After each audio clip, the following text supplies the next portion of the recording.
We bought an Alpha Lotus. This was part of the deal I did on the West Coast, and I want to talk all about it. We're going to establish that it's an authentic card first, then discuss how we price this card, and finally, how we make an offer. First, authentication. We're going to look at the black ink alignment, because Magic cards are printed in sheets in a factory. The printers apply ink in several layers, and the black layer was applied last, which means we can look at how that black ink lines up with the white ink and other colors underneath it. This is a chart of the proper alignments for various editions. Here's our card. You can see how the zero is well centered, but pulled down towards the bottom. A real Magic card should weigh about 1.72 grams. Weigh any card from Alpha, then weigh this card. If the weight is within about 0.02 of a gram, the card is likely authentic. Inauthentic cards tend to weigh significantly more. Provenance. Where did this card come from?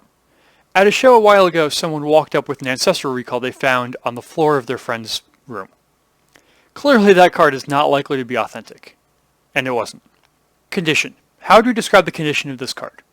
It does have ink on it, but I don't like to bucket a card with ink into "it's damaged." The phrase is a turnoff to both buyers and sellers and doesn't describe the situation particularly well. I bought a Mox Ruby on this trip as well. Here's what the Ruby looks like. There's visible ripples, a high amount of wear, and overall this card just wouldn't be playable. There's no world where these two cards should be described by the same word, and that's a big issue with the traditional grading system that we try and use on expensive cards. That said, ink is clearly undesirable. An inked card is worse than an uninked card. It will also inherently have a worse resale value in the future compared to an uninked copy. The word we're going to be using in this spot, borrowed from the comic industry, is qualified. Essentially, this card would be heavily played, but also have ink on it. Let's get into the pricing of this card. Alpha Lotuses go in two directions, playable and collectible. That means there's a lot of higher grade data we're going to care less about and focus on played Lotuses more so. This is the hard part. There's no price guide that really covers a card like this. There's no TCG low on a card like this, so we're on our own. We're going to take the biggest possible sweep of data and try to build a model.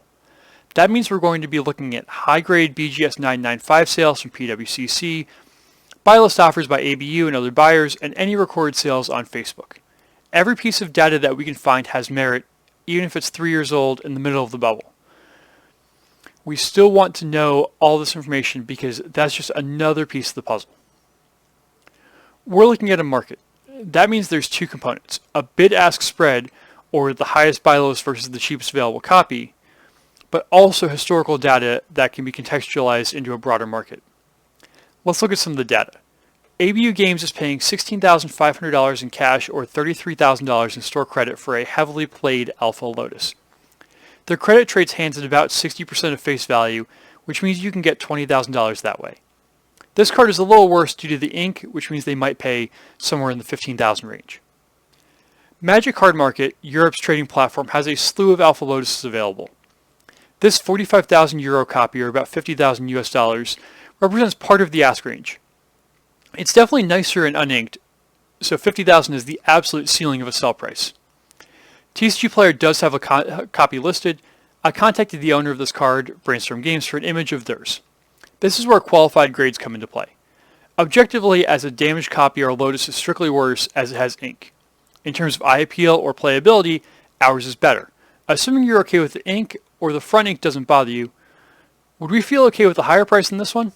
I think so, but we're lowering the potential audience of our card if we charge more. On eBay, Kid Icarus has a signed one for $35,000. The signature probably adds $2,000 in value here, so we can call this a $33,000 copy. On Facebook, this Lotus was listed in mid-June at an ask of $35,000 and was recorded as sold on the high-end group. Recent eBay completed, we haven't seen sales in the past 3 months outside of a BGS 9 for $63,000. That's down about 35% from the high last summer, although we have to be concerned with shill bidding on those items from that period in time. There's no guarantee a sold item was also paid for. What's the cheapest an Alpha Lotus has changed hands for? We're going to look at the recorded sales from PWCC's price research tool. This includes both their sales as well as other sales on the market. A typical BGS 9 in the past year has been around 90,000, but more importantly, there's 2 sales for a BGS 6.5 and BGS 7 for 40,000. Taking all this in, we can make an offer.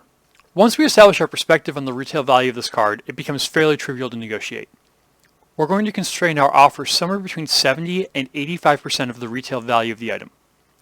What would make us go higher or lower? Liquidity. The inking, as discussed above, makes the card harder to sell. Therefore, we want that price into our purchase price. Since this card is going to take longer to sell, we're going to need to make more money on it. History and buyer expectation. Frequently, people post cards on social media before selling them to a vendor. That information ensures we're in line with what someone will choose to accept. We know the seller has had this item for a while and had offered it to us at $27,000 before, so we're able to pay less than that.